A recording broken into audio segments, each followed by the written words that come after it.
Hello everyone and welcome to the channel. In this video, I will show you exactly how to connect with people on LinkedIn. Connecting with people on LinkedIn is essential for building your professional network.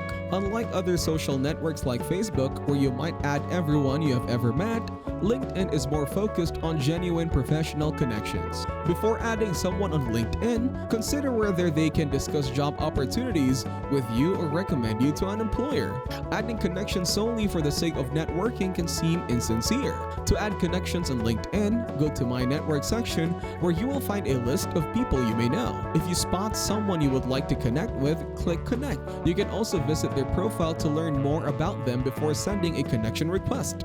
Remember, you can also send them a message along with your connection request to introduce yourself and start a conversation.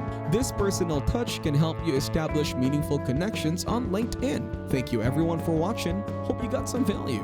Make sure to like the video and subscribe to our channel. Leave a comment down below. See you in the next one.